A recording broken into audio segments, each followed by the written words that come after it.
He made us to understand that yes, he reserves the power to declare a state of emergency, but on what ground exactly was the state of emergency declared? And we could see that the incident that fueled the declaration of the state of emergency was that of the bombing, the vandalizing of the pipeline.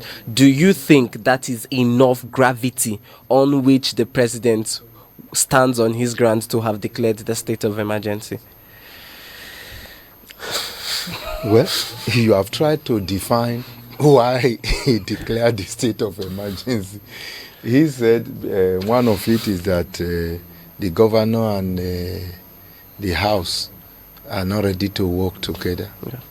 Then the issue of the bomb. When you talk about the issue of the bomb blast, there have been a number of issues that warranted declaration of emergency in Nigeria, but it was never at any time declared.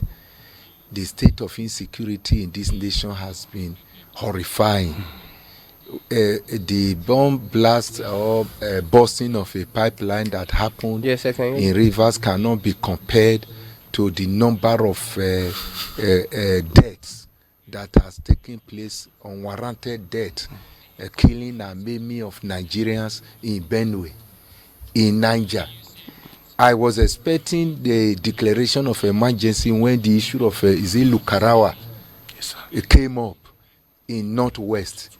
As what is government waiting for? Can the president declare state of emergency to arrest that issue before it becomes another monster like Boko Haram? It was never declared. So for me, all this thing is politics. This is politics, my brother. This is politics. Instead of declaration of a state of emergency, I'm talking as an individual, the way I see it as an onlooker and as a neutral person. I'm not a politician, and I don't belong to APC, I don't belong to PDP, neither do I belong to Labour Party. I'm a neutral person, I'm a Nigerian. From the way I'm looking at it, state of emergency was not necessary. Mr. President could have as well summoned Fubara, summoned the lawmakers to his chambers and caution them and tell them, do it this way, do it this way. And if at the end of the day, for instance, the lawmakers refuse to heed his call, he will know the next line of action to take. If Fubara did not listen to him, he can then tell the lawmakers impeach him, since he's not ready to listen and not ready to allow peace to reign. The point before the state of emergency, we got to that point, Supreme Court rule. I disagree completely with that ruling of the Supreme Court, but we have no choice. They said it's Supreme Court, but I've asked the question over and over, is Supreme Court for the masses or for some individual or for some political party? Is the Supreme Court really standing for the oppressed, or is on the side of the oppressor? Because the kind of judgments coming out of Supreme Court they are very embarrassing to Nigerians, reasonable Nigerians, because you can't really fathom out how they arrived at such conclusions. So now, the Supreme Court had ruled. Everyone saw visibly that the governor, without any choice, even though it's like forcing a bitter pill through his throat, was ready to go and present the budget to the State Assembly. We all saw how the gate was locked. They said there was no proper communication. He repeated the process. At the end of the day, before he could get there, they have gone on vacation. How do you behave like that? What does it take for Mr. President to call these people to order to say, Supreme Court have ruled? If the governor have decided to present this, can you please sit and take that and allow peace to reign? The next thing we are hearing, declaration of a state of emergency. The truth is that it's unfortunate, and I have to say this. Very, very. Nigerians are only interested in the oil coming from Niger Delta. Sure. They don't really have the interest of the people in their heart. If they have the interest of the people in their heart, this matter can be handled in a better way. This, for Christ's sake, this is a state that is producing the highest oil that we are surviving on. So we want the oil, but we don't care about the feeling of the people. We want the... Now, another side is that, are we children? Don't all of us here, don't Nigerians know what is going on in Rivers? Don't we know that there is a hand controlling the House of Assembly members?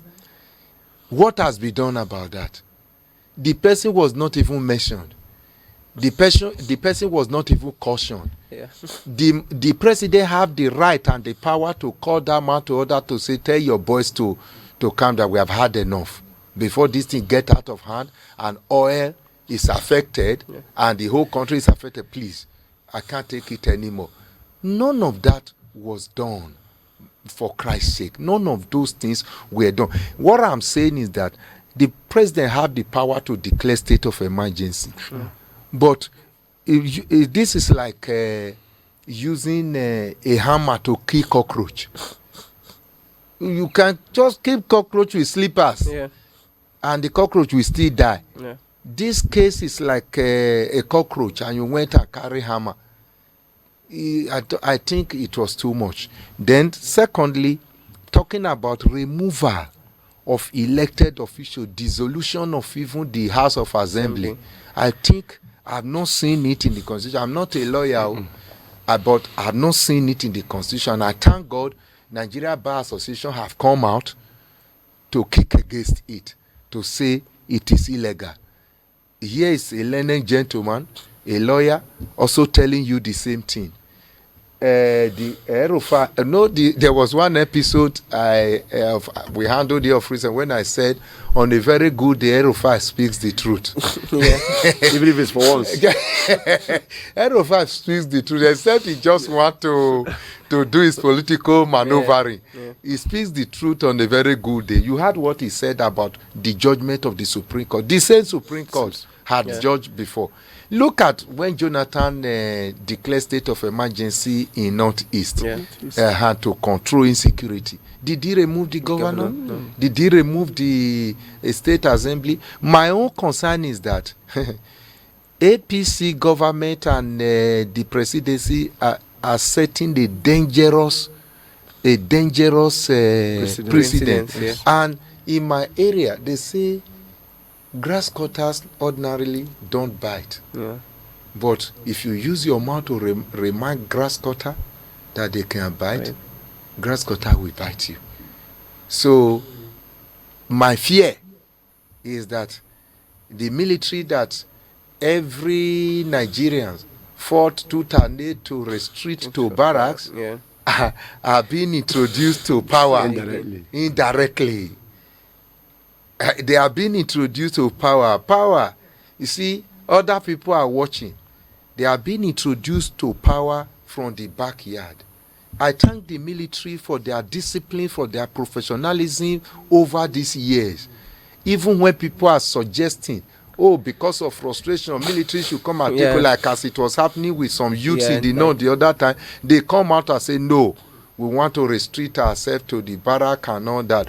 Indirectly, they are being reintroduced. Whether you like it or not, bringing a military administrator to come and be governing in a democracy is an aberration. Yeah. And other ones are watching. And you know Nigeria. Before you know it, Ibas will be smiling home. I know I said that God has answered Ibas' prayer. And before you know it, other people in uniform will begin to see, this thing used to be very juicy, like this. So during Babajida, during Abacha's time, during Buhari's time, during Obasanjo's time, and can you see it? And we shouldn't give room for that. Sure. Especially when we know the trend in West Africa countries. Yeah. Look at Niger close to us. Military have taken over. Look at the two other countries that military people have taken But over. it seems like it's better for them. So don't you think it might be And better this, for you us? see the danger. you see the danger. People are already saying now, oh, those countries are doing better. Oh, they are savior and all that. Why are we trying to remind the military that they can be better than their rule can be better than our politicians are By the way, I asked myself, with this declaration of emergency, should a military man be appointed? That is another issue. Could it another person be appointed who is not a military man, a sole administrator who is not a military man? Must the person be a military man before he's able to give a command? After all, the commander-in-chief of the Federal Republic of Nigeria is not a military man. Our president is not a military man, but he commands the Armed forces. The armed forces. A civilian could have as well be appointed to do that. Though for me, it is not even necessary. Then the second area of my concern is, are we really practicing the rule of law? From the little I saw in the Constitution, that proclamation, when it is made, should be taken to the National Assembly. The president didn't wait for the National Assembly to even consider the matter.